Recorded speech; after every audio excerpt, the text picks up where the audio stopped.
واحدة بتقول لجوزها أنا عايزة أذبح عجل بمناسبة مرور 20 سنة على جوازنا. بصلها كده قال لها وإيه ذنب العجل في غلطة ارتكبها حمار.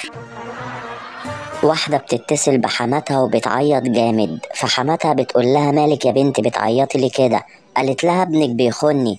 قالت لها بيخونك ازاي؟ قالت لها بيقول لي كان بايت عند احمد صاحبه. حماتها قالت لها ما يمكن يا بنتي كان بايت عند احمد صاحبه فعلا. راحت قالت لها ازاي واحمد صاحبه كان بايت معايا؟ واحد قاعد مع أصحابه، فواحد منهم قال لهم اللي بيخاف من مراته يقوم يقف، فقاموا كلهم وقفوا ما عدا واحد. فقال له يعني انت بقى الخطر اللي ما بتخافش منها؟ قال له لا، بس هي قالت لي ما تتحركش من مكانك.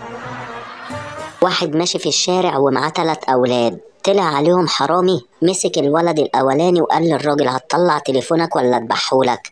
الراجل قعد يضحك قوي. المهم الحرامي ذبح الولد الأولاني، راح سايبه ومسك الولد التاني وحط السكينة على رقبته، فبيقول للراجل هتطلع التليفون ولا اذبح لك ده كمان؟ الراجل عمال يضحك. فالمهم ذبحه وذبح التالت كمان، وفي الآخر خالص بيقول للراجل انت عمال تضحك انا موتت لك عيالك ال3. قال له اطلع من دول يا بتوع الكاميرا الخفية.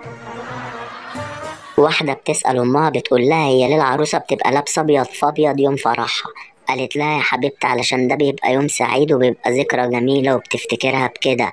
قالت لها أنا كده عرفت ليه العريس بيبقى لابس بدلة سودا.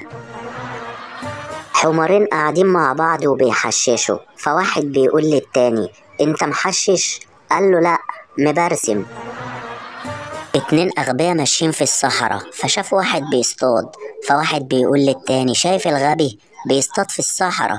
راح صاحبه قال له ملناش دعوة بيه، احنا نستناه لما يصطاد السمك ونسرقه منه.